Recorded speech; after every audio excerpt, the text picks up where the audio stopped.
நாங்க இப்போ ஒரு புது சிஸ்டம் லான்ச் பண்ணிருக்கோம், சிவ புண்ணியா போர்ட்டல்.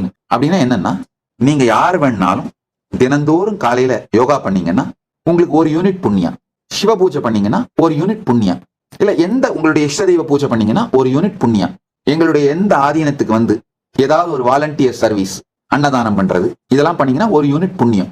இந்த புண்ணியத்தை எல்லாம் நீங்கள் கைலாசத்தில் வந்து வாழ்வதற்கு இங்கு நாங்க ப்ரொவைட் பண்ற சேவைகள் எல்லாம் யூஸ் பண்றதுக்கு நீங்க ரெடீம் பண்ணிக்கலாம். இப்போ மனிதன் வந்து எப்பவுமே ஏதாவது ஒரு பெனிஃபிட் இருந்தா தான் ஒரு செயல்ல ஈடுபடுவான். ஒரு 6 மாசம் யோகா பண்ணிட்டீங்கன்னா உங்களுக்கே அந்த ஆரோக்கியன்ற பெனிஃபிட் தெரிஞ்சிடும், உடல் மனம் உயர் நிலையில இருக்கிறது தெரிஞ்சிடும், யோகா பண்ண ஆரம்பிப்பீங்க. ஆனா அந்த முதல் 6 மாசம் உங்களை எப்படி யோகா பண்ண வைக்கிறது? இந்த புண்ணியா பாயிண்ட்ஸ் கொடுக்கறது மூலமா பண்ண வைக்கிறேன். உங்களை இன்ஸ்பயர் பண்றேன், எக்ஸைட் பண்றேன். எங்களுக்கு எந்த விதமான பொருளாதார ரீதியான வருமானமும் கிடையாது.